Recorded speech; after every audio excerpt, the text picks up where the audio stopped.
Welcome to this audiobook of Monsters of Mars, a tale of alien empires, forbidden science, and the peril of curiosity that reaches too far. Written by Edmond Hamilton, one of the great architects of early space adventure. It begins on a quiet night along the Maine coast, where three men prepare to cross the gulf of space, not by rocket, but by radio. Matter itself transformed into waves ready to flash across the void. Their destination? Mars, a world thought dead, but waiting, watching.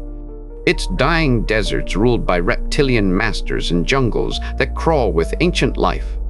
What they find there will shatter every illusion of human superiority and awaken a horror older than civilization itself. Because some doors, once opened between worlds, cannot be closed again. Prepare to witness mankind's first contact with the true monsters of Mars.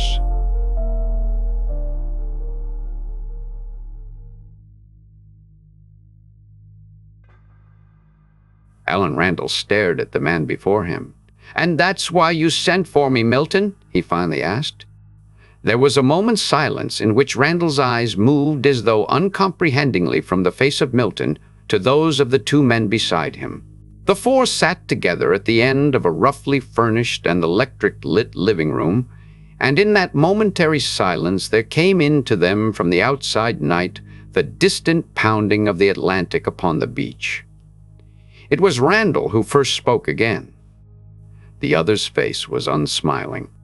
"That's why I sent for you, Alan," he said quietly, "to go to Mars with us tonight."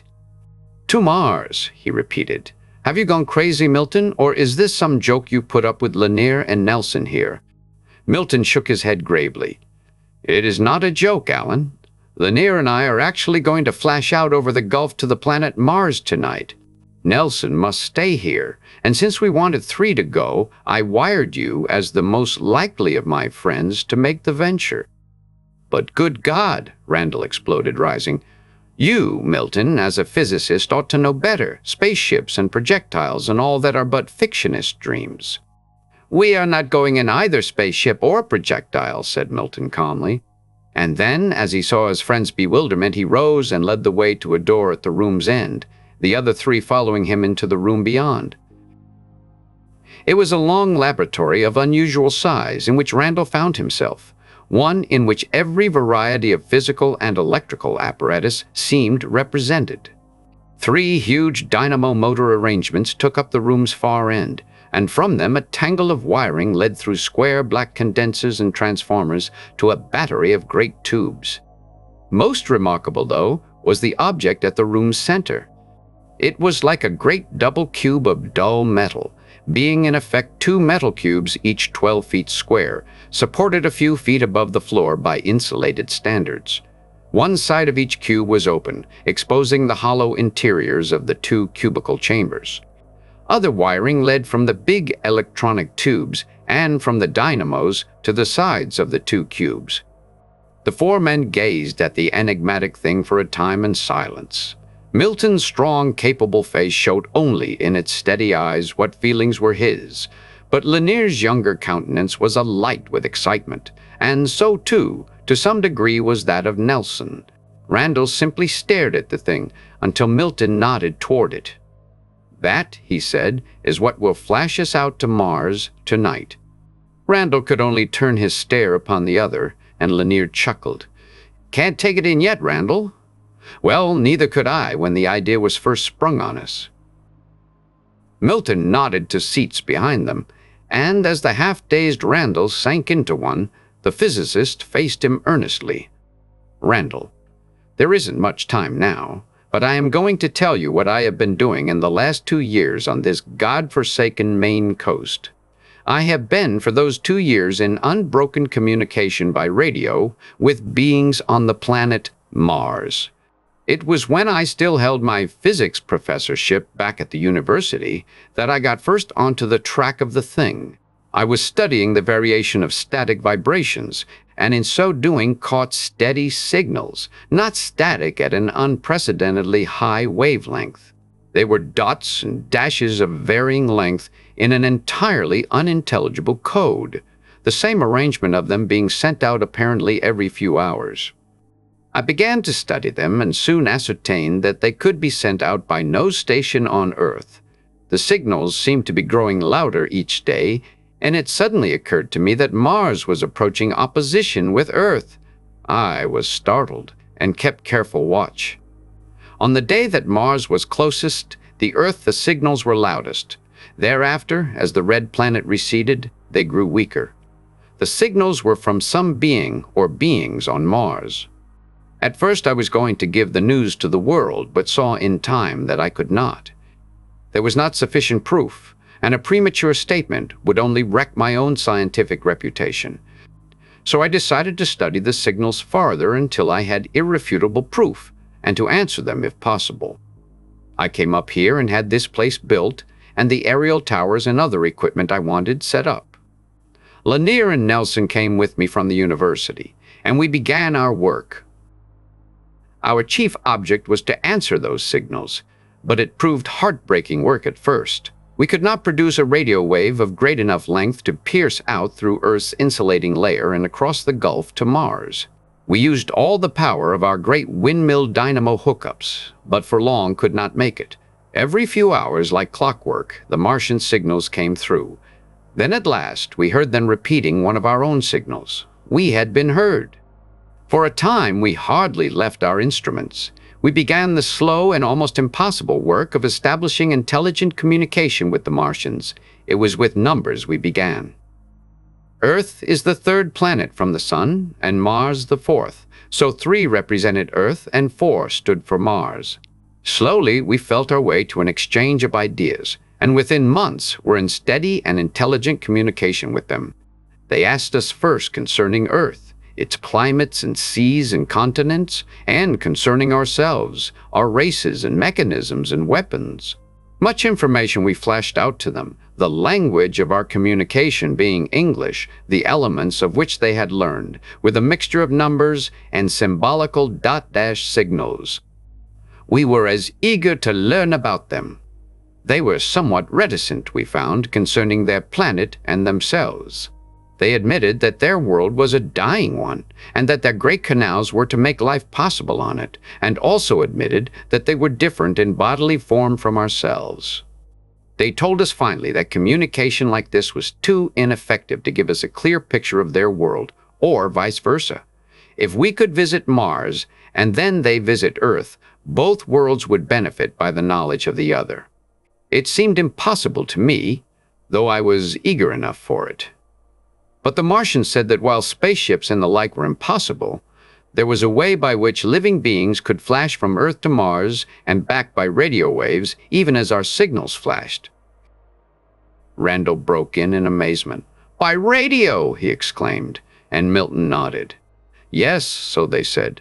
Nor did the idea of sending matter by radio seem too insane, after all. We send sound, music by radio waves across half the world from our broadcasting stations. We send light, pictures, across the world from our television stations.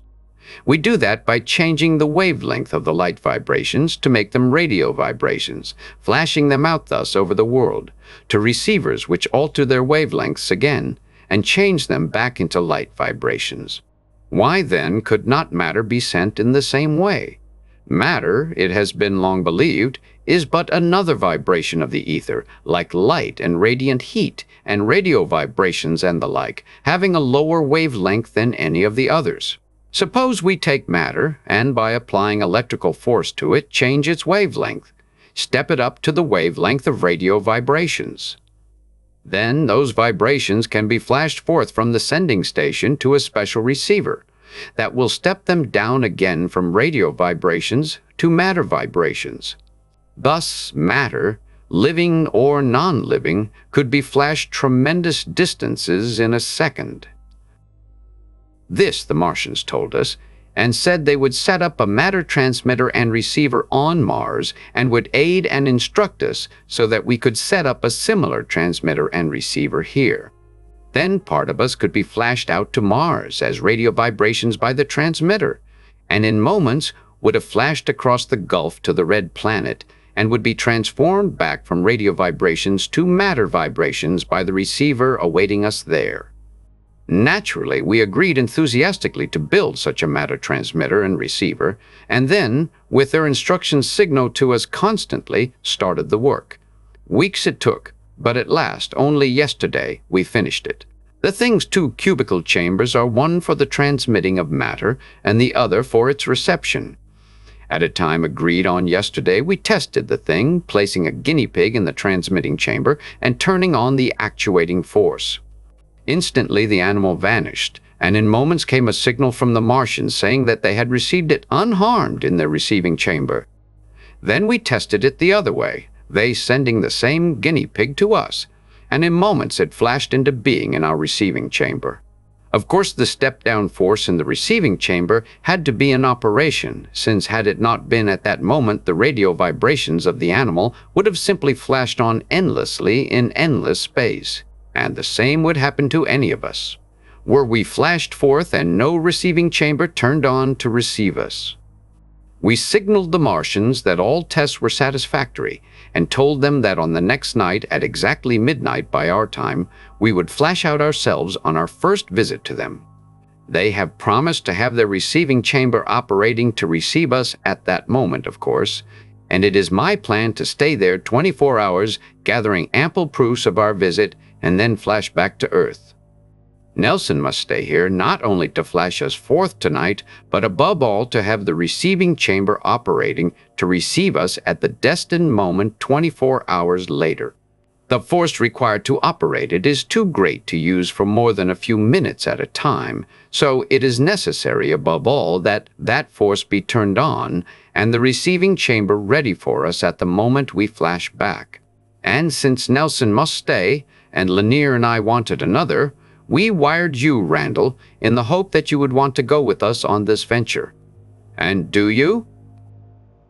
As Milton's question hung, Randall drew a long breath. His eyes were on the two great cubical chambers, and his brain seemed whirling at what he had heard. Then he was on his feet with the others. Go! Could you keep me from going? Why, man? It's the greatest adventure in history. Milton grasped his hand, as did Lanier, and then the physicist shot a glance at the square clock on the wall. Well, there's little enough time left us, he said, for we've hardly an hour before midnight, and at midnight we must be in that transmitting chamber for Nelson to send us flashing out. Randall could never recall but dimly afterward how that tense hour passed. It was an hour in which Milton and Nelson went with anxious faces and low-voiced comments from one to another of the pieces of apparatus in the room, inspecting each carefully, from the great dynamos to the transmitting and receiving chambers, while Lanier quickly got out and made ready the rough khaki suits and equipment they were to take. It lacked but a quarter hour of midnight when they had finally donned those suits, each making sure that he was in possession of the small personal kit Milton had designated. This included for each a heavy automatic, a small supply of concentrated foods, and a small case of drugs chosen to counteract the rarer atmosphere and lesser gravity which Milton had been warned to expect on the Red Planet. Each had also a strong wristwatch, the three synchronized exactly with the big laboratory clock. When they had finished checking up on this equipment, the clock's longer hand pointed almost to the figure 12, and the physicist gestured expressively toward the transmitting chamber. Lanier, though, strode for a moment to one of the laboratory's doors and flung it open. As Randall gazed out with him, they could see far out over the tossing sea, dimly lit by the great canopy of the summer stars overhead. Right at the zenith among those stars shone brightest a crimson spark. Mars, said Lanier, his voice a half-whisper. And they're waiting out there for us now? Out there where we'll be in minutes. And if they shouldn't be waiting, their receiving chamber not ready. But Milton's calm voice came across the room to them. 0 hour, he said, stepping up into the big transmitting chamber. Lanier and Randall slowly followed, and despite himself a slight shudder shook the latter's body as he stepped into the mechanism that in moments would send him flashing out through the great void as impalpable ether vibrations. Milton and Lanier were standing silent beside him, their eyes on Nelson, who stood watchfully now at the big switchboard beside the chambers, his own gaze on the clock. They saw him touch a stud and another, and the hum of the great dynamos at the room's end grew loud as the swarming of angry bees. The clock's longer hand was crawling over the last space to cover the smaller hand. Nelson turned a knob, and the battery of great glass tubes broke into brilliant white light, a crackling coming from them. Randall saw the clock's pointer clicking over the last divisions, and as he saw Nelson grip a great switch, there came over him a wild impulse to bolt from the transmitting chamber. But then, as his thoughts whirled maelstrom-like, there came a clang from the clock, and Nelson flung down the switch in his grasp. Blinding light seemed to break from all the chamber onto the three. Randall felt himself hurled into nothingness by forces titanic, inconceivable, and then knew no more. Randall came back to consciousness with a humming sound in his ears and with a sharp pain piercing his lungs at every breath. He felt himself lying on a smooth, hard surface and heard the humming stop and be succeeded by a complete silence. He opened his eyes, drawing himself to his feet as Milton and Lanier were doing, and stared about him. He was standing with his two friends inside a cubical metal chamber almost exactly the same as the one they had occupied in Milton's laboratory a few moments before. But it was not the same, as their first astounded glance out through its open side told them. For it was not the laboratory that lay around them, but a vast cone-like hall that seemed to Randall's dazed eyes of dimensions illimitable. Its dull, gleaming metal walls slanted up for 1,000 feet over their heads, and through a round aperture at the tip, far above and through great doors in the walls, came a thin sunlight. At the center of the great hall's circular floor stood the two cubical chambers, in one of which the three were, while around the chambers were grouped masses of unfamiliar-looking apparatus. To Randall's untrained eyes, it seemed electrical apparatus of very strange design, but neither he nor Milton nor Lanier paid it but small attention in that first breathless moment. They were gazing in fascinated horror at the scores of creatures who stood silent amid the apparatus, and at its switches, gazing back at them. Those creatures were erect and roughly man-like in shape, but they were not human men. They were, the thought blasted to Randall's brain in that horror-filled moment, crocodile men. Crocodile men. It was only so that he could think of them in that moment, for they were terribly like great crocodile shapes that had learned in some way to carry themselves erect upon their hinder limbs. The bodies were not covered with skin, but with green, bony plates. The limbs, thick and taloned at their paw ends, seemed greater in size and stronger, the upper two great arms and the lower two the legs upon which each walked, while there was but the suggestion of a tail. But the flat head set on the neckless body was most crocodilian of all, with great fanged hinged jaws projecting forward, and with dark unwinking eyes set back in bony sockets. Each of the creatures wore on his torso a gleaming garment like a coat of metal scales, with metal belts in which some had shining tubes. They were standing in groups here and there about the mechanisms, the nearest group at a strange big switch panel, not a half-dozen feet from the three men. Milton and Lanier and Randall returned in a tense silence the unwinking stare of the monstrous beings around them. "The Martians!" Lanier's horror-filled exclamation was echoed in the next instant by Randall's. "The Martians! God, Milton! They're not like anything we know. They're reptilian." Milton's hand clutched his shoulder. "Steady, Randall," he muttered. "They're terrible enough, God knows. But remember, we must seem just as grotesque to them." The sound of their voices seemed to break the great hall's spell of silence, and they saw the crocodilian Martians before them turning and speaking swiftly to each other in low, hissing speech, sounds that were quite unintelligible to the three. Then from the small group nearest them one came forward, until he stood just outside the chamber in which they were. Randall felt dimly the momentousness of the moment, in which beings of Earth and Mars were confronting each other for the first time in the solar system's history. The creature before them opened his great jaws and uttered slowly a succession of sounds that for the moment puzzled them, so different were they from the hissing speech of the others, though with the same sibilance of tone. Again the thing repeated the sounds, and this time Milton uttered an exclamation. "He's speaking to us," he cried, trying to speak the English that I'd taught them in our communication. I caught a word. "Listen." As the creature repeated the sounds, Randall and Lanier started to hear also vaguely expressed in that hissing voice familiar words. "You are Milton, and others from Earth." Milton spoke very clearly and slowly to the creature. "We are those from Earth," he said, "and you are the Martians with whom we have communicated?" "We are those Martians," said the other's hissing voice slowly. "These," he waved a taloned paw toward those behind him, "have charge of the matter transmitter and receiver. I am of our ruler's council." "Ruler?" Milton repeated. "A ruler of all Mars?" "Of all Mars," the other said. "Our name for him would mean in your words the Martian master. I am to take you to him." Milton turned to the other two with face alight with excitement. "These Martians have some supreme ruler they call the Martian Master," he said quickly, "and we're to go before him.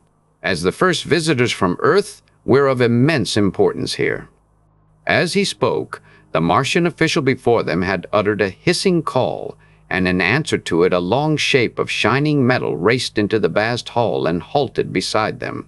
It was like a 50-foot centipede of metal, its scores of supporting short legs actuated by some mechanism inside the cylindrical body. There was a transparent walled control room at the front end of that body, and in it a Martian at the controls who snapped open a door from which a metal ladder automatically descended. The Martian official gestured with a reptilian arm toward the ladder, and Milton and Lanier and Randall moved carefully out of the cube chamber and across the floor to it, each of their steps being made a short leap forward by the lesser gravity of the smaller planet. They climbed up into the centipede machine's control room, their guide following, and then as the door snapped shut, the operator of the thing pulled and turned the knob in his grasp, and the long machine scuttled forward with amazing smoothness and speed. In a moment it was out of the building and into the feeble sunlight of a broad metal-paved street. About them lay a Martian city, seen by their eager eyes for the first time. It was a city whose structures were giant metal cones like that from which they had just come, though none seemed as large as that titanic one. Throngs of the hideous crocodilian Martians were moving busily to and fro in the streets, while among them there scuttled and flashed numbers of the centipede machines. As their strange vehicle raced along, Randall saw that the cone-like structures were for the most part divided into many levels, and that inside some could be glimpsed ranks of great mechanisms and hurrying Martians tending them. Away to their right, across the vast forest of cones that was the city, the sun's little disk was shining, and he glimpsed in that direction higher ground covered with a vast tangle of bright crimson jungle that sloped upward from a great half-glimpsed waterway. The Martian beside them saw the direction of his gaze and leaned toward him. "No Martians live there," he hissed slowly. "Martians live only in cities where canals meet." "Then there's no life in those crimson jungles?" Randall asked, repeating the question a moment later more slowly. "No Martians there, but life-living things," the other told him, searching for words. "But not intelligent, like Martians and you." He turned to gaze ahead, then pointed.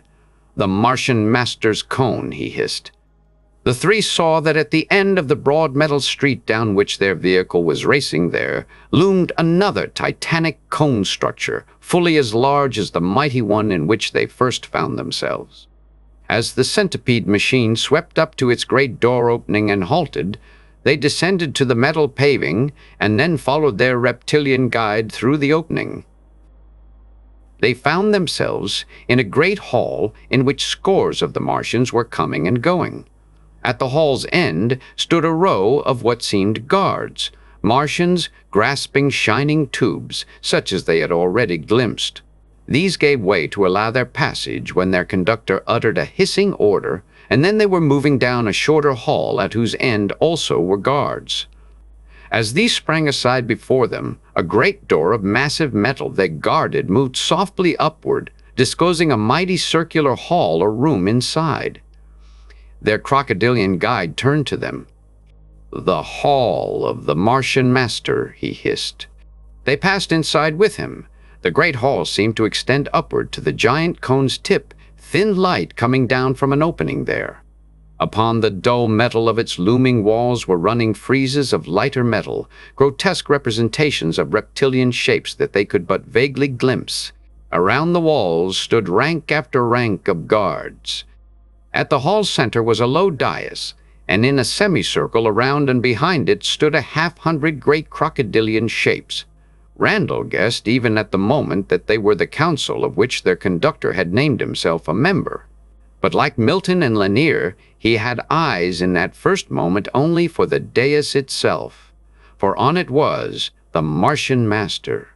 Randall heard Milton and Lanier choke with the horror that shook his own heart and brain as he gazed. It was not simply another great crocodilian shape that sat upon that dais. It was a monstrous thing formed by the joining of three of the great reptilian bodies. Three distinct crocodile-like bodies sitting close together upon a metal seat that had but a single great head. A great grotesque crocodilian head that bulged backward and to either side, and that rested on the three thick short necks that rose from the triple body. And that head, that triple-bodied thing, was living, its unwinking eyes gazing at the three men. The Martian Master. Randall felt his brain reel as he gazed at that mind-shattering thing. The Martian Master, this great head with three bodies. Reason told Randall, even as he strove for sanity, that the thing was but logical, that even on Earth biologists had formed multiple-headed creatures by surgery, and that the Martians had done so to combine in one great head, one great brain, the brains of three bodies.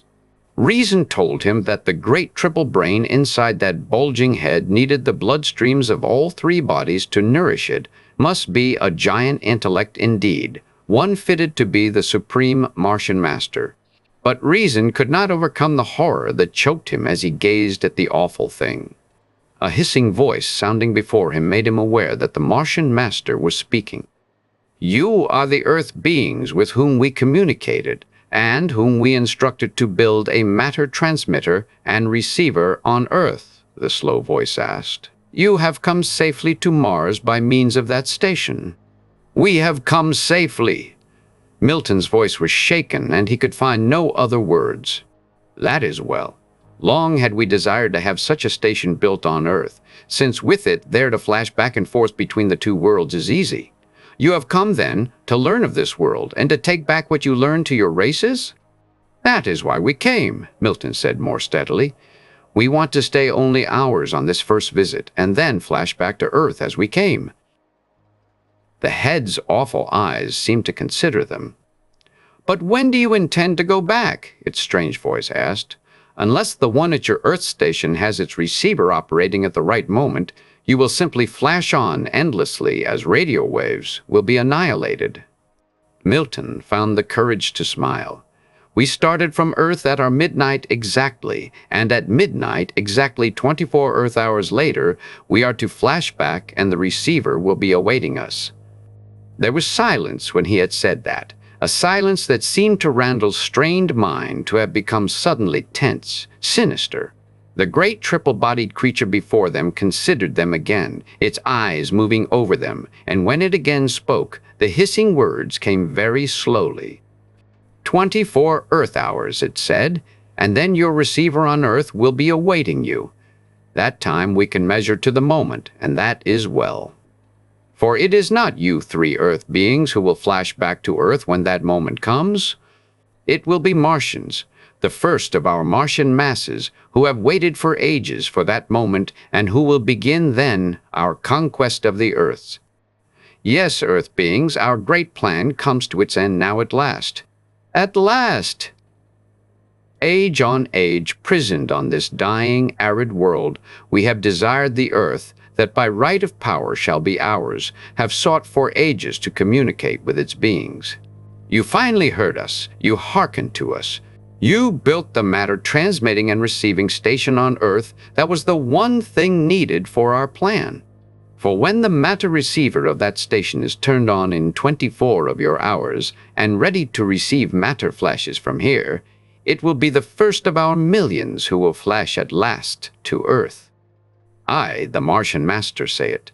Those first to go shall seize that matter receiver on Earth when first they appear there, shall build other and larger receivers, and through them within days all our Martian horde shall have been flashed to Earth, shall have poured out over it and conquered with our weapons your weak races of Earth beings, who cannot stand before us, and whose world you have delivered at last into our hands. For a moment, when the great monster's hissing voice had ceased, Milton and Randall and Lanier gazed toward it as though petrified, the whole unearthly scene spinning about them. And then, through the thick silence, the thin sound of Milton's voice. Our world, our Earth, delivered to the Martians, and by us. God, no. With that last cry of agonized comprehension and horror, Milton did what surely had never any in the great hall expected, leaped onto the dais with a single spring toward the Martian master. Randall heard 100 wild, hissing cries break from about him, saw the crocodilian forms of guards and council rushing forward, even as he and Lanier sprang after Milton, and then glimpsed shining tubes leveled, from which brilliant shafts of dazzling crimson light or force were stabbing toward them. To Randall, the moment that followed was but a split-second flash and whirl of action. As his earthly muscles took him forward with Lanier after Milton, in a great leap to the dais, he was aware of the brilliant red rays stabbing behind him closely, and knew that only the tremendous size of his leap had taken him past them. In the succeeding instant he was made aware of what he had escaped, for the hastily loosed rays struck squarely a group of 3 or 4 Martian guards rushing to the dais from the opposite side, and they vanished from view with a sharp detonation as though clicked out of existence. Randall was not to know then that the red rays were ones that annihilated matter by neutralizing or damping the matter vibrations in the ether, but he did know that no more rays were loosed, for by then he and Milton and Lanier were on the dais and were wrapped in a hurricane combat with the guards that had rushed between them and the Martian master. Gleaming fangs, great scaled forms, reaching talons, it was all a wild phantasmagoria of grotesque forms spinning around him as he struck with all the power of his earthly muscles and felt crocodilian forms staggering and going down beneath his frenzied blows. He heard the roar of an automatic close beside him in the melee as Milton remembered at last through the red haze of his fury the weapon he carried. But before either Randall or Lanier could reach their own weapons, a new wave of crocodilian forms had poured onto them that by sheer pressing weight held them helpless, to be disarmed. Hissing orders sounded. The arms and legs of the 3 were tightly grasped by great taloned paws, and the masses of Martians about them melted back from the dais. Held each by 2 great creatures, Milton and Randall and Lanier faced again the triple-bodied Martian master, who in all that wild moment of struggle appeared not to have changed his position. The big monster's black eyes stared unmovedly down at them. "You Earth beings seem of lower intelligence even than we thought," his hissing voice informed them. "And those weapons, crude, very crude." Milton, his face set, spoke back. "It may be that you will find human weapons of some power if your hordes reach Earth," he said. "But what compared with the power of ours?" the other asked coldly. "And since our scientists even now devise new weapons to annihilate the Earth's races, I think they would be glad of 3 of those races to experiment with now, the one use we can make of you, certainly." The creature turned its bulging head a little towards the guards who held the 3 men, and uttered a brief hissing order. Instantly, the 6 Martians, grasping the 3 tightly, marched them across the great hall and through a different door than that by which they had entered. They were taken down a narrow corridor that turned sharply twice as they went on. Randall saw that it was lit by squares inset in the walls that glowed with crimson light. It came to him as they marched on that night must be upon the Martian city without, since the sun had been sinking when they had crossed it in the centipede machine. Through what seemed an anteroom they were taken, and then into a long hall instantly recognizable as a laboratory. There were many glowing squares illuminating it, and narrow windows high in the wall gave them a glimpse of the city outside, a pattern of crimson lights. Long metal tables and racks filled the big room's farther end, while along the walls were ranged shining mechanisms of unfamiliar and grotesque appearance. Fully a score of the crocodilian Martians were busy in the room, some intent on their work at the racks and tables, others operating some of the strange machines.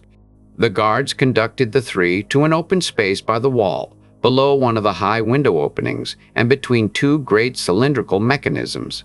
Then, while 5 of their number held the 3 men prisoned in that space by the thread of their leveled ray tubes, the other moved toward one of the busy Martian scientists and held with him a brief interchange of hissing speech. Milton leaned to whisper to the other two. "We've got to get out of this while we're still living," he whispered. "You heard the Martian master. In constructing that matter receiver on Earth, we've opened a door through which all the Martian millions will pour onto our world." "It's useless, Milton," said Randall dully. "Even if we got clear of this, the Martians will be at their matter transmitter in hordes when the moment comes to flash back to Earth." "I know that, but we've got to try," the other insisted. "If we or some of us could get clear of this, we might in some way hide near the matter transmitter until the moment came and then fight to it." "But how to get out of the hands of these, even?" asked Lanier, nodding toward the alert guards before them. "There's but one way," Milton whispered swiftly. "Our earthly muscles would enable us, I think, to get through this window opening above us in a leap, if we had a moment's chance. Well, whichever of us they take to experiment with or examine first must make a struggle or disturbance that will turn the guards' attention for a moment and give the other two a chance to make the attempt. One to stay and the other two to get away," Randall said slowly. But Milton's tense whisper interrupted. "It's the only way, and even then, 1,000 to 1 chance. But it's we who have opened this gate for the Martian invasion of our world, and it's we who must—" Before he could finish, the approach of hissing voices told them that the leader of the 6 guards and the Martian, who seemed the chief of the experimenters in the hall, were nearing them. The 3 men stood silent and tense as the 2 crocodilian monsters stopped before them. The scientist, who carried in his metal belt, instead of a ray tube, a compact case of instruments, surveyed them as though in curiosity. He came closer, his quick reptilian eyes taking in with evident interest every feature of their bodily appearance. Intuitively, the 3 knew that one of them was to be chosen for a first investigation by the Martian scientists, and that one would have not even the slender hope of escape open to the other 2, a strange lottery of life and death. Randall saw the creature's gaze turn from one to another of them, and then heard the hiss of his voice as he pointed a taloned paw toward Milton. Instantly, 2 of the guards had seized Milton and had jerked him out from the wall, the other guards holding back Randall and Lanier with threatening tubes. It was upon Milton that the fatal choice had fallen. Randall and Lanier made together a half-movement forward, but Milton, a tense message in his eyes, forced them back. The guards who held the physicist led him, at the direction of the Martian scientist, toward a great upright frame at the room's far end, upon which were clustered a score of dial indicators. From these flexible cords led, and now the scientist began attaching these by clips to various spots on Milton's body.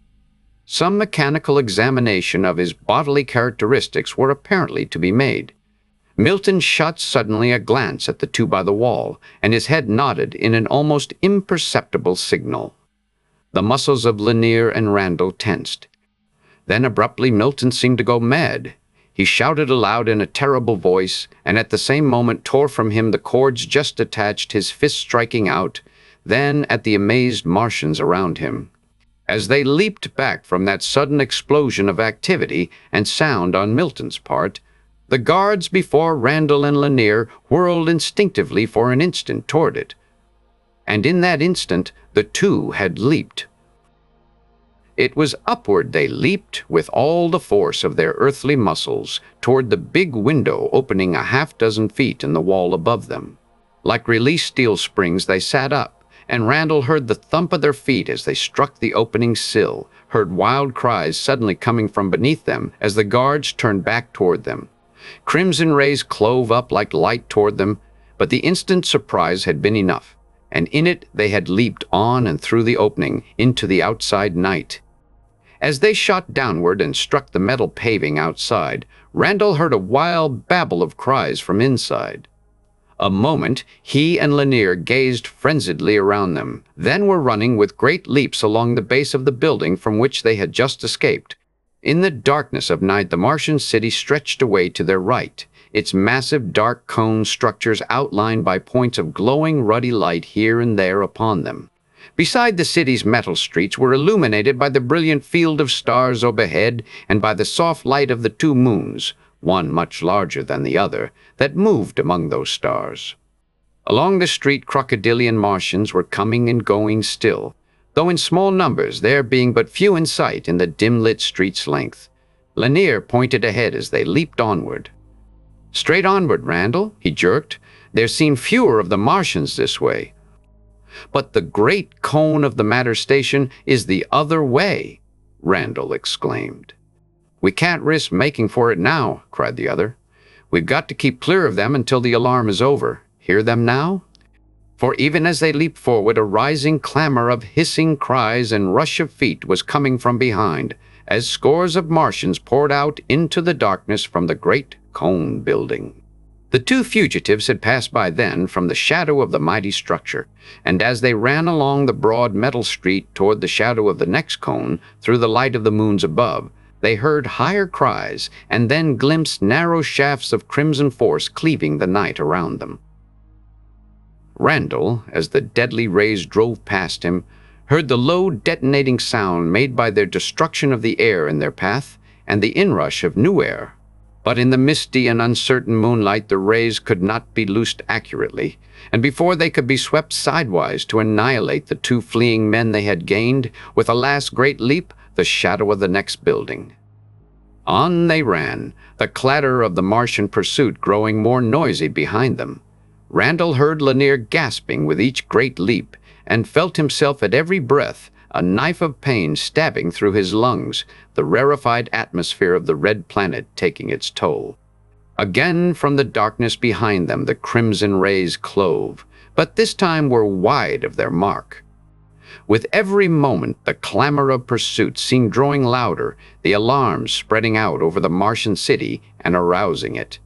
As they raced past cone after cone, Randall knew even the increased power of their muscles could not long aid them against the exhaustion which the thin air was imposing on them. His thoughts spun for a moment to Milton, in the laboratory behind, and then back to their own desperate plight. Abruptly shapes loomed in the misty light before them. A group of 3 great Martians, reptilian shapes that had been coming toward them and had stopped for an instant in amazement at sight of the running pair. There was no time to halt themselves, to evade the 3, and with a mutual instinct, Lanier and Randall seized together the last expedient open to them. They ran straight forward toward the astounded 3, and when a half-score feet from them, leaped with all their force upward and toward them, their tensed bodies flying through the air with feet outstretched before them. Then they had struck the group of 3 with feet foremost, and with the impetus of that great leap had knocked them sprawling to this side and that, while with a supreme effort the 2 kept their balance and leaped on. The cries of the 3 added to the din behind them as they threw themselves forward. They flung themselves past a last cone building to halt for an instant, in utter amazement despite the nearing pursuit. Before them were no more streets and structures, but a huge, smooth-flowing waterway. It gleamed in the moonlight and lay at right angles across their path, seeming to flow along the Martian city's edge. "A canal!" cried Lanier. "It's one of the canals that meet at this city and flow around it. We're trapped. We've reached the city's edge." "Not yet," Randall gasped. "Look!" As he pointed to the left, Lanier shot a glance there, and then both of them were running in that direction, along the smooth metal paving that bordered the mighty canal. They came to what Randall had seen, a mighty metal arch that soared out over the waterway to its opposite side, a bridge. They were on it, were racing up the smooth incline of it. Randall glanced back as they reached the arch's summit. From that height, the city stretched far away behind them, a lace of crimson lights in the night. He glimpsed the gleam of the giant waterway that encircled the city completely, one that was fed by other canals from far away that emptied into it, the great city's vital water supply, brought thus from this world's melting polar snows.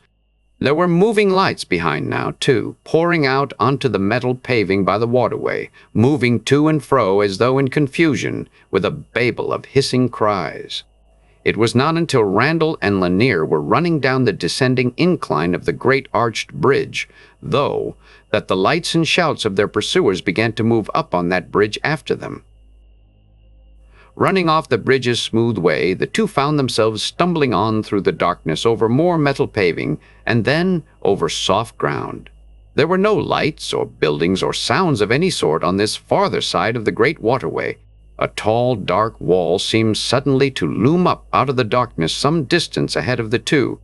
"The Crimson Jungle!" Randall cried. "The jungles we glimpsed from the city! It's a chance to hide!" They raced toward the protecting blackness of that wall of vegetation. They reached it, flung themselves inside, just as the pursuing Martians, a mass of running crocodilian shapes and of great racing centipede machines, swept up over the bridge's arch behind.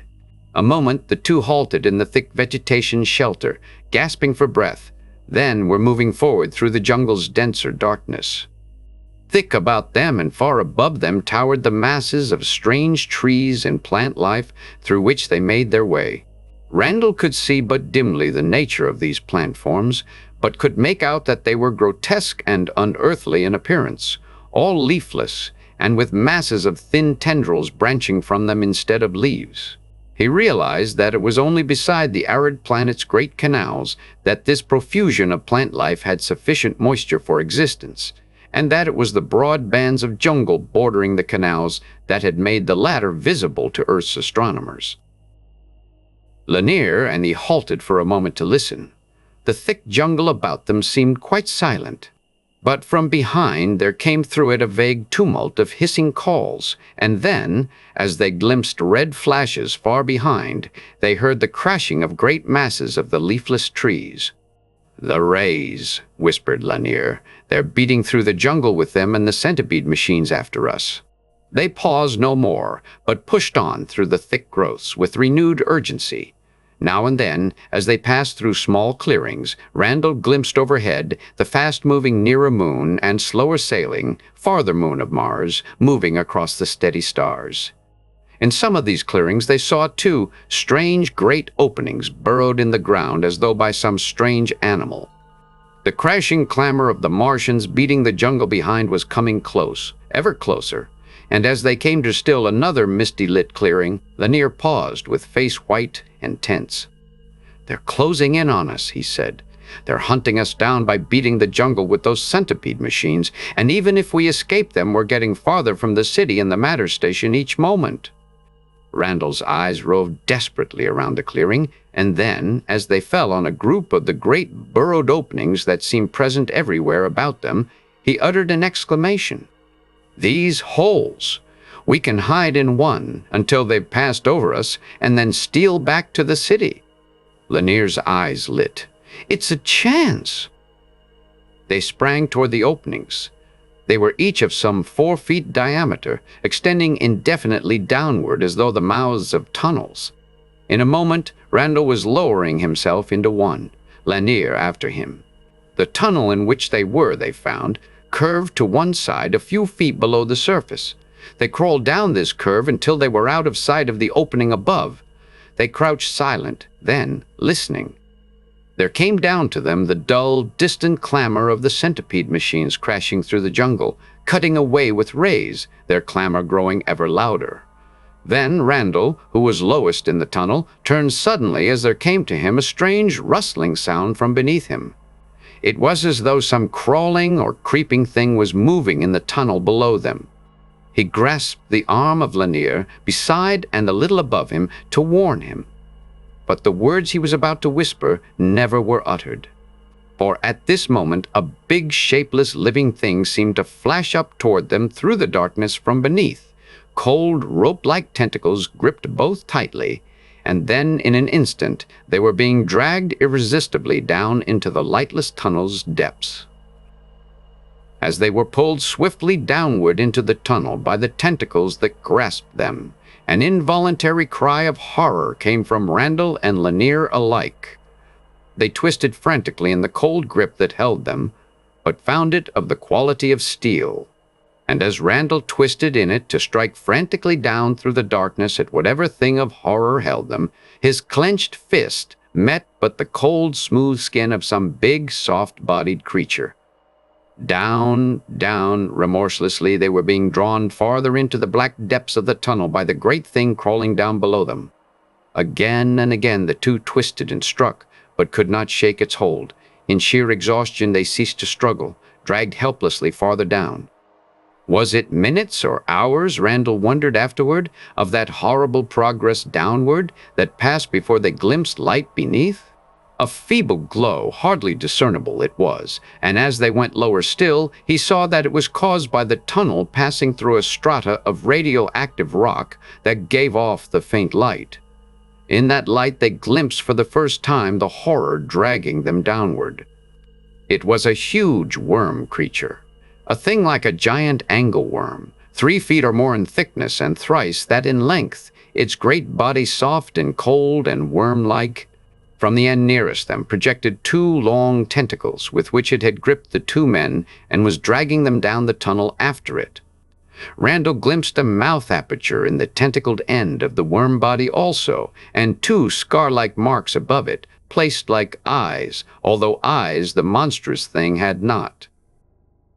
But a moment they glimpsed it, and then were in darkness again as the tunnel passed through the radioactive strata and lower. The horror of that moment's glimpse, though, made them strike out in blind repulsion, but relentlessly the creature dragged them after it. "God!" It was Lanier's panting cry as they were dragged on. "This worm monster! We're hundreds of feet below the surface!" Randall sought to reply, but his voice choked. The air about them was close and damp, with an overpowering earthy smell. He felt consciousness leaving him. A gleam of soft light. They were passing more radioactive patches. He felt the wild, convulsive struggles of Lanier against the thing. And then suddenly the tunnel ended, debouched into a far-stretching, low-ceilinged cavity. It was feebly illuminated by radioactive patches here and there in walls and ceiling, and as the monster that held them halted on entering the cavity, Randall and Lanier lay in its grip and stared across the weird place with intensified horror. For it was swarming with countless worm monsters. All were like the one who held them, thick, long worm bodies with projecting tentacles and with black, eyeless faces. They were crawling to and fro in this cavern far beneath the surface, swarming in hordes around and over each other, pouring in and out of the awful place from countless tunnels that led upward and downward from it. A world of worm monsters beneath the surface of the Martian jungles. As Randall stared across that swarming, dim-lit cave of horror, physically sick at sight of it, he remembered the countless tunnel openings they had glimpsed in their flight through the jungle, and remembered the remark of the Martian who had first guided them across the city, that in the jungles were living things, of a sort. These were the things, worm monsters whose unthinkable networks of tunnels and burrows formed beneath the surface, a veritable worm world. "Randall!" It was Lanier's thick exclamation. "Randall, those scar marks on their faces, you see?" "See?" Those marks. These creatures had eyes once, but must have been forced down here by the Martians. These may once have been, ages ago, human. At that thought, Randall felt horror overcoming his senses. He was aware that the great worm monster holding them was dragging them forward through the cavern, that others of the swarms there were crowding around them, feeling them blindly with their tentacles, helping to drag them forward. Half carried and half dragged they went, scores of tentacles now holding them, great worm shapes crawling forward on all sides of them and accompanying them along the cavern's length. He glimpsed worm monsters here and there emerging from the upward tunnels with masses of strange plant stuff in their grasp that others blindly devoured. His senses reeled from the suffocating air, the great cavity being but a half-score feet in height, burrowed from the damp earth by these numberless things. The faint, strange light of the radioactive patches showed him that they were approaching the cavern's end. Tunnels opened from its end, as from all its walls and floor, and into one Randall was dragged by the creatures, one before and one behind, grasping him, and Lanier being brought behind him in the same way. In the close tunnel the heavy air was deadly, and he was but partly conscious when again, after moments of crawling along it, he felt himself dragged out into another cavern. This earth-walled cavity, though, seemed to extend farther than the first, though of the same height as the first, and with a few radioactive illuminating patches. In it seethed and swarmed literally hundreds on hundreds of the worm monsters, a sea of great crawling bodies. Randall and Lanier saw that they were being carried and dragged now toward the farther end of this larger cavity. As they approached it, pushing through the swarming creatures who felt them with inquisitive tentacles as their captors took them forward, the two men saw that a great shape was looming up in the faint light at the cave's far end. In moments they were close enough to discern its nature, and a horror and awe filled them at sight of it more intense than they had yet felt. For the looming shape was a huge earthen image or statue of a worm. It was shaped with a childish crudeness from the solid earth, a giant earthen worm shape whose body looped across the cave's end, and whose tentacled head or front end was reared upward to the cavity's roof. Before this awful earthen shape was a section of the cave's floor higher than the rest, and on it a great crudely shaped rectangular earthen block. "Lanier, that shape," whispered Randall in his horror, "that earthen image made by these creatures, it's the worm god they've made for themselves." "A worm god," Lanier repeated, staring toward it as they were dragged nearer. "Then that block—" "Its altar," Randall exclaimed. "These things have some dim spark of intelligence or memory. They're brought us here to—" Before he could finish, the clutching tentacles of the worm monsters about them had dragged them up onto the raised floor beside the block, beneath the looming earthen worm shape. There they glimpsed for the first time in the faint light another who stood there held tightly by the tentacles of two worm monsters. It was a Martian. The big crocodilian shape was apparently a prisoner like themselves, captured and brought down from above. His reptilian eyes surveyed Lanier and Randall quickly as they were dragged up and held beside him, but he took no other interest. To the two men, at the moment, it seemed that his great crocodilian shape was human, almost, so much more man-like was it than the grotesque worm monsters before them. With a half-dozen of the creatures holding the two men and the Martian tightly, another great worm monster crawled to the edge of the raised earth floor in front of the giant worm god's image, and then reared up the first third of his thick body into the air. By then the great, faint-lit cavity stretching before them was filled with countless numbers of the monsters, pouring into it from all the tunnels that opened into it from above and below, packing it thick with their grotesque bodies as far as the eye could reach in the dim light. They were seething and crawling in that great mass, but as the worm monster on the elevation upreared, all in the cavity seemed suddenly to quiet. Then the upreared eyeless thing began to move his long tentacles. Very slowly at first he waved them back and forth, and slowly the masses of monsters in the cavity, all turned by some sense toward him, did likewise, the cavity becoming a forest of upraised tentacles, waving rhythmically back and forth in unison with those of the leader. Back and forth, back and forth. Randall felt caught in some torturing nightmare as he watched the countless tentacle feathers waving thus from one side to the other. It was a ceremony, he knew, some strange rite springing perhaps from dim memory alone, that these worm monsters carried out thus before the looming shape of their worm god. Only the six that held the three captives never relaxed their grip. Still on and on went the strange and senseless rite. By then, the closed damp air of that cavity far beneath Mars's surface was sinking, Randall and Lanier deeper into a half-consciousness. The Martian beside them never moved or spoke. The upstretched tentacles of the leader and of the great worm horde before him never ceased, swaying rhythmically from side to side. Randall, half hypnotized by those swaying tentacles and but semi-conscious by then, could only estimate afterward how long that grotesque rite went on. Hours it must have endured, he knew. Hours in which each opening of his eyes revealed only the dimly illuminated cavern, the worm monsters that filled it, the forest of tentacles waving in unison. It was only toward the end of those hours that he noticed vaguely that the tentacles were waving faster and faster. And as the tentacles of leader and worm horde waved alike ever more swiftly, an atmosphere of growing excitement and expectation seemed to hold the horde.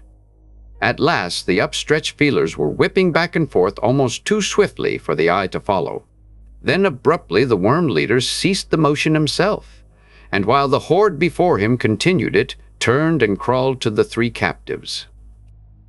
In an instant, as though in answer to a second command, the two worm monsters who held the Martian dragged him forward toward the great earthen block before the worm god's image. Two others of the creatures came from the side, and the four swiftly stretched the Martian flat on the block's top, each of the four grasping with their tentacles one of his four taloned limbs. They seemed to hesitate then, the worm leader beside them, the tentacles of the horde waving swiftly still. Abruptly, the tentacles of the leader flashed up as though in a signal. There was a dull ripping sound, and in that moment Randall and Lanier saw the Martian on the block torn literally limb from limb by the four great worm monsters who had held his four limbs. The tentacles of the horde waved suddenly with increased, excited swiftness at that. Randall shrank in horror. "They brought us here for that," he cried, "to sacrifice us on that altar that way to their worm god." But Lanier too had cried out, appalled, as he saw that awful sacrifice, and both strained madly against the grip of the worm creatures. Their struggles were in vain, and then, in answer to another unspoken command, the two monsters that held Randall were dragging him also to the earthen altar. He felt himself gripped by the four great creatures around the block, felt as he struggled with his last strength that he was being stretched out on the block, each of the four at one of its corners grasping one of his limbs. He heard Lanier's mad cries as though from a great distance, glimpsed as he was held thus on his back, the great shape of the earthen worm god reared over him, and then glimpsed the leader of the monsters rearing beside him. The dull sound of the swift waving tentacles of the horde came to him. There was a tense moment of agony of waiting, and then the tentacles of the leader flashed up in the signal. But at the same moment Randall felt his limbs released by the four monsters that had held them. There seemed sudden, wild confusion in the great cave. The strange rite broke off. The horde of worm monsters crawled frantically this way and that in it. Randall slipped off the block, staggered to his feet. The worm monsters in the cave were swarming toward the downward tunnel openings. The two captives forgotten, the creatures were pouring in, crawling, fighting swarms toward those openings. And then, as Randall and Lanier stared stupefied, there came a red flash from one of the upward tunnels, and a brilliant crimson ray stabbed down and mowed a path of annihilation in the cave's earthen side. The two heard great thumping sounds from above, saw the tunnels leading from above becoming suddenly many times greater in size as red rays flashed down along them to gouge the tunnel's walls. Then down from those enlarged tunnels there were bursting long shining shapes, great centipede machines crawling down the tunnels, which their rays made larger before them. And as the centipede machines burst down into the cavern, their crimson rays stabbed right and left to cut paths of annihilation among the worms. "The Martians!" Lanier cried. "They didn't find us above. They knew we must have been taken by these things, and they've come down after us." "Back, Lanier!" Randall shouted. "Quick, before they see us, behind this." As he spoke, he was jerking Lanier with him behind the looming earthen statue of the great worm god. Crouched there between the statue and the cave's wall, they were hidden precariously from the view of those in the cavern. And now that cavern had become a scene of horror, unthinkable as the centipede machines pouring down into it blasted the frantically crawling worm monsters with their rays. The worm monsters attempted no resistance, but sought only to escape into their downward tunnels, and in moments those not caught by the rays had vanished in the openings. But the centipede machines, after racing swiftly around the cavity, were following them, were going down into those downward tunnels also, their rays blasting down ahead of each to make the tunnel large enough for them to follow.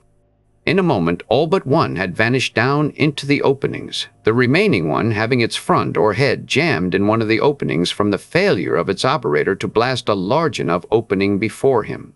As Lanier and Randall watched tensely, they saw the machine's control room door open and a Martian descend. He inspected the tunnel opening in which his vehicle was jammed, then with a hand ray tube began to disintegrate the earth around that opening to free his machine. Randall clutched his companion's arm. "That machine," he whispered. "If we could capture it, it would give us a chance to get back to the city, to Milton and the matter transmitter." Lanier started, then nodded swiftly. "We'll chance it," he whispered, "for our 24 hours here must be almost up." They hesitated a moment, then crept forward from behind the great earthen statue. The Martian had his back to them, his attention on the freeing of his mechanism. Across the dim-lit cavern they crept softly, and were within a dozen feet of the Martian when some sound made him wheel quickly to confront them with the deadly tube. But even as he whirled, the two had leaped. The force of their leap sent them flying through that dozen feet of space to strike the Martian at the moment his tube leveled. One hissing call he uttered as they struck him, and then with all his strength, Lanier had grasped the crocodilian body and bent it backward. Something in it snapped, and the Martian collapsed limply. The two looked wildly around. Nothing showed that the Martian's call had been heard, and after a moment's glance that showed the head of the centipede machine already freed, they were clambering up into its control room, closing the door. Randall seized the knob with which he had seen the machines operated. As he pulled it toward him, the machine moved across the tunnel opening and raced smoothly over the cavern's floor. As he turned the knob, the machine turned swiftly in the same direction. He headed the long mechanism toward one of the upward curving tunnels which the Martians had blasted larger in descending. They were almost to it when there flashed up into the cavity from one of the downward tunnel openings a centipede machine, and then another and another. The Martians, in their transparent windowed control rooms, took in at a glance the dead crocodilian on the floor, and then the three great machines were darting toward that of Randall and Lanier. "The Martian we killed," Randall cried. "They heard his call and are coming after us." "Turn to the wall," Lanier shouted to him. "I have the rays." At that moment there was a clicking beside Randall, and he glimpsed Lanier pulling forth two small grips he had found, then saw that two crimson rays were stabbing from tubes in their machine's front toward the others, even as their own rays darted back. The beams that had been loosed toward them grazed past them as Randall whirled their machine to the wall, and he saw one of the three attacking mechanisms vanish as Lanier's beams struck it. Around back, with instinctive lightning-like motions, he whirled their centipede machine in the great dim-lit cave as the two remaining ones leapt again to the attack. Their rays shot right and left to catch the two men's vehicle in a trap of death, and as Randall swung their own mechanism straight ahead, he glimpsed at the cavern's far end the great earthen worm god still upreared. On either side of them, the red beams burned as they leapt forward, but as though running a gauntlet of death, Randall kept the machine racing forward in the succeeding second until the two others loomed on either side of it. Then Lanier's beams were driving in turn to right and left of them, and the two vanished as though by magic as they were struck. "Up to the surface," Lanier cried, his eyes on the glowing dial of his wristwatch. "We've been held hours here. We but a half hour or more before Earth midnight."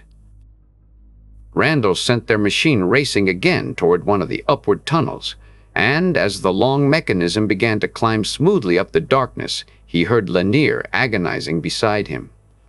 "God, if we have only enough time to get to that matter transmitter before the Martians start flashing to Earth through it." "But Milton," Randall cried. "We don't know whether he's alive or dead. We can't leave him." "We must," said Lanier solemnly. "Our duty's to the Earth now, man, to the world that we alone can save from the Martian invasion and conquest. At the hour of 12, Nelson will have the matter receiver turned on, and at that hour the Martian will start flashing to Earth unless we prevent." Suddenly, Randall grasped the knob in his hands more tightly as light showed above them. They had been climbing upward through the enlarged tunnel at their machine's highest speed, and now, as the tunnel curved, the light grew stronger. Suddenly, they were emerging into the thin sunlight of the Martian day. In the crimson jungle about them were many Martians, milling excitedly to and fro in other centipede machines that were blasting their way down through tunnels to the worm world beneath. Randall and Lanier, breathless, crouched low in the transparent windowed control room as they sent their mechanism racing through this scene of swarming activity. Both gasped as one of the centipede machines clashed against their own in passing, its Martian driver turning to stare after them. But there came no alarm, and in a moment they had passed out of the swarm of Martians and machines and were heading through the jungle in the direction of the city. Through the weird red vegetation, their mechanism raced with them, Randall holding it at its highest speed, and in minutes they came out of the jungle and were racing over the clear space between it and the great canal. Beyond that canal loomed into the thin sunlight the clustering cones of the mighty Martian city, two towering above all the others. The cone of the Martian master and the other cone in which was the matter transmitter and receiver. It was toward the latter that Lanier pointed. "Head straight toward that cone, Randall. We've but minutes left." They were racing now up over the great arch of the canal's metal bridge, and then scuttling smoothly off it and along the broad metal street through which they had fled in darkness hours before. In it, Martians and centipede machines were coming and going in great numbers, but none noticed the human forms of the two crouched low in their mechanism's control room. They were rushing then toward the looming cone of the Martian master. As they flashed past it, Randall saw Lanier's face working, knew the desire that tore at him even as at himself to burst inside and ascertain whether or not Milton still lived in the laboratories from which they had fled. But they were past it, faces white and grim, were rushing on through the Martian city at reckless speed toward the other mighty cone. It seemed that all in the great city were heading toward the same goal, streams of crocodilian Martians and masses of shining centipede machines, filling the streets as they moved toward it. As they came closer to the mighty structure, hearts pounding, they saw that around it surged a mighty mass of Martians and machines, the hordes waiting to be released through the matter transmitter inside upon the unsuspecting Earth. "Try to get the machine inside," Lanier whispered tensely. "If we can smash that transmitter yet?" Randall nodded grimly. "Keep ready at the ray tubes," he told the other. As unobtrusively as possible, he sent their long mechanism worming forward through the vast throng of machines and Martians toward the great cone's door. Crouching low, the hands of their watches closing fast toward the 12th figure, they edged forward in the long machine. At last they were moving through the mighty door into the cone's interior. They moved slowly on through the mass of machines and crocodile forms inside, then halted. For at the great crowd's center was a clear circle hundreds of feet across, and as Randall gazed across it, his heart seemed to leap once and then stop. At the center of that clear circle rose the two cubical metal chambers of the matter transmitter and receiver. The transmitting chamber, they saw, was flooded with humming force, with white light pouring from its inner walls. It was already in operation, and the masses of Martians in the great cone were only waiting for the moment to sound, when the receiver on Earth would be operating also. Then they would pour into the chamber to be flashed in masses across the gulf to Earth.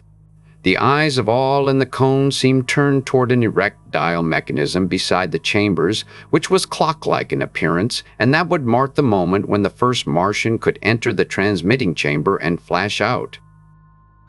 A little distance from the two metal chambers stood a low dais, on which there sat the hideous triple-bodied form of the Martian master, Around him were the masked members of his council, waiting like him for the start of their age-planned invasion of Earth. And beside the dais was a figure between two crocodilian guards, at sight of whom Randall forgot all else. Milton! My God, Lanier, it's Milton! Milton! They've brought him here to torture or kill him if they find he's lied about the moment they could flash to Earth. Milton! And at sight of him something snapped in Randall's brain. With a single motion of the knob, he sent their centipede machine crashing out into the clear circle at the mighty cone's center. A wild uproar of hissing cries broke from all the thousands in it as he sent the mechanism whirling toward the dais of the Martian master.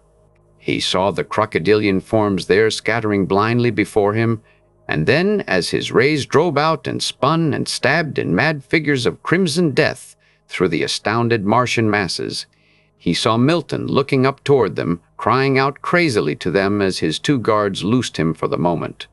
A high call from the Martian master ripped across the hall and was answered by a shattering roar of hissing voices as Martians and machines surged madly toward them. Randall and Lanier, in a single leap, were out of the centipede machine and in an instant had half-dragged Milton with them in a great leap up to the edge of the humming transmitting chamber. Milton was shouting hoarsely to them over the wild uproar. To enter that transmitting chamber before the destined moment was annihilation, to be flashed out with no receiver on Earth awaiting them. They turned, struck with all their strength at the first Martians rushing up to them. No rays flashed, for a ray loosed would destroy the chamber behind them.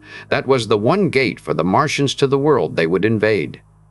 But as the Martian master's high call hissed again, all the countless crocodilian forms in the great cone were rushing toward them. Braced at the very edge of the humming, light-filled chamber, Randall and Lanier and Milton struck madly at the Martians surging up toward them. Randall seemed in a dream. A score of taloned paws clutched him from beneath. Scaled forms collapsed under his insane blows. The whole vast cone and surging reptilian hordes seemed spinning at increasing speed around him. As his clenched fists flashed with waning strength, he glimpsed crocodilian forms swarming up on either side of them, glimpsed Lanier down, talons reaching toward him, Milton fighting over him like a madman. Another moment would see it ended. Reptilian arms reaching in scores to drag him down, Milton jerking Lanier half to his feet. The Martian master's call sounded, and then came a great clanging sound at which the Martian horde seemed to freeze for an instant motionless, at which Milton's voice reached him in a supreme cry. "Randall, the transmitter!"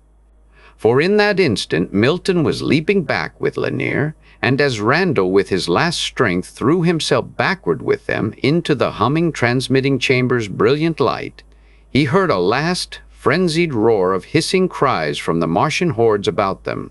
Then, as the brilliant light and force from the chamber's walls smote them, Randall felt himself hurled into blackness inconceivable that smashed like a descending curtain across his brain. The curtain of blackness lifted for a moment. He was lying with Milton and Lanier in another chamber whose force beat upon them. He saw a yellow-lit room instead of the great cone, saw the tense, anxious face of Nelson at the switch beside them. He strove to move, made to Nelson a gesture with his arm that seemed to drain all strength and life from him. And then, as in answer to it, Nelson drove up the switch and turned off the force of the matter receiver in which they lay. The black curtain descended on Randall's brain once more. 2 hours later, it was when Milton and Randall and Lanier and Nelson turned to the laboratory's door. They paused to glance behind them. Of the great matter transmitter and receiver, of the apparatus that had crowded the laboratory, there remained now but wreckage. For that had been their first thought, their first task, when the astounded Nelson had brought the three back to consciousness and had heard their amazing tale. They had wrecked so completely the matter station and its actuating apparatus that none could ever have guessed what a mechanism of wonder the laboratory a short time before had held. The cubicle chambers had been smashed beyond all recognition. The dynamos were masses of split metal and fused wiring. The batteries of tubes were shattered. The condensers and transformers and wiring demolished. And it had only been when the last written plans and blueprints of the mechanism had been burned that Milton and Randall and Lanier had stopped to allow their exhausted bodies a moment of rest. Now, as they paused at the laboratory's door, Lanier reached and swung it open. Together, silent, they gazed out. It all seemed to Randall exactly as upon the night before, the shadowy masses in the darkness, the heaving, dim-lit sea stretching far away before them, the curtain of summer stars stretched across the heavens. And sinking westward amid those stars, the red spark of Mars toward which, as though toward a magnet, all their eyes had turned. Milton was speaking. Up there it has shone for centuries, ages, a crimson spot of light, and up there the Martians have been watching, until at last we opened to them the gate. Randall's hand was on his shoulder. But we closed that gate too in the end. Milton nodded slowly. We, or the fate that rules our worlds, but the gate is closed, and God grant shall never again be opened by any on this world. God grant it, the other echoed, and they were all gazing still toward the thing, gazing up toward the crimson spot of light that burned there among the stars, toward the planet that shone red, menacing, terrible, but whose menace and whose terror had been thrust back, even as they had crouched to spring at last upon the earth. The end.